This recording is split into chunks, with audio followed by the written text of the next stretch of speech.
مدینہ گئے تھے، جب مکہ میں ان کا رہنا مشکل بنا دیا گیا تھا، ان کو کہا گیا تھا کہ اگر تم اسلام کو نہیں چھوڑتے وی مائٹ کل یو، اور انہوں نے رسول اللہ کو بھی دھمکی دی تھی، اور ابو جہل نے باؤنٹی رکھی تھی کہ تم میں سے جو شخص محمد صلی اللہ علیہ وسلم کا قتل کرے گا میں اس کو اتنے اونٹ گفٹ کروں گا.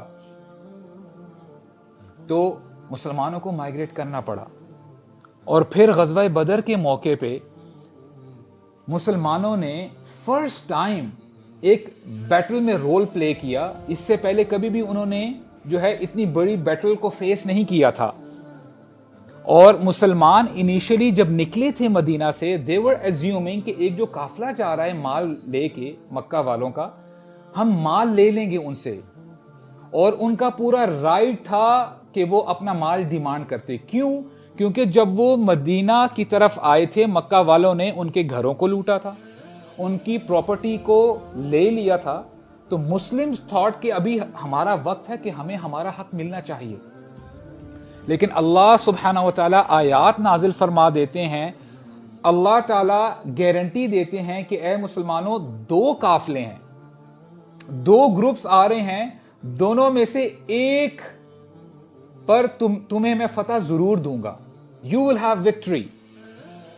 اور اگر میں بھی اس سچویشن میں ہوتا being a human being، میں یہ کہتا کہ چلو پہلے یہ جو قافلہ جا رہا ہے جس میں مال ہے اور اس میں ہو سکتا ہے ویپنز بھی ہوں، تو میں اس پر پہلے جاؤں گا، ویپنز لے کے تھوڑا بہت مال حاصل کر کے جب میں فلی اکوپڈ ہوں گا then I can fight these people as well، تاکہ لڑائی صحیح طرح ہو. لیکن اللہ تعالیٰ کو کچھ اور منظور تھا. اللہ سبحانہ و تعالیٰ نے فرمایا you have to fight these Meccans، جو مکہ سے لوگ آ رہے ہیں تم نے ان کے ساتھ لڑنا ہے. اور تیاری کا بھی کوئی موقع نہیں ہے. یہ ایسا نہیں ہے کہ واپس مدینہ جانا ہے اور جو ہے you have to get your shields اور پوری تیاری کر کے پھر واپس میدان جنگ میں آنا ہے. No, you have to be ready.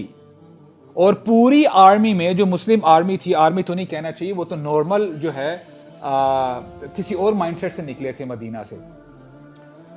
پوری آرمی میں there was only one horse، ایک ہی گھوڑا تھا. اور وہاں پہ on the other side وہ ہر چیز لے کر آئے تھے. ان کے پاس راشن تھا، ان کے پاس سواریاں تھی، اس زمانے کے ٹینکس تھے، اور جو بھی وہاں پہ ایمونیشن ویپنز جو یوز ہوتے تھے وہ سب کچھ ساتھ لے کے آئے تھے. They had this thought in their mind کہ ہم نے مسلمانوں کا صفایا کر دینا ہے. اور یہ مسلمانوں کے لیے بڑا ٹف ٹائم تھا. تو اللہ تعالیٰ نے آیات نازل فرمائی جہاں پہ فرماتے ہیں اے مسلمانوں وہ وقت یاد کرو استستغیثون ربکم، جب تم اپنے رب سے دعائیں کر رہے تھے کہ اے اللہ ہماری مدد فرما، اے اللہ ہمیں آپ کی مدد کی ضرورت ہے، we need your support.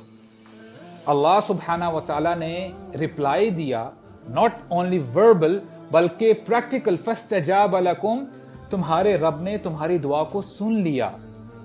انی ممدکم بألف من الملائکۃ مردفین، کہ اے میرے بندو میں تمہاری مدد کروں گا 1000 فرشتوں کے ساتھ.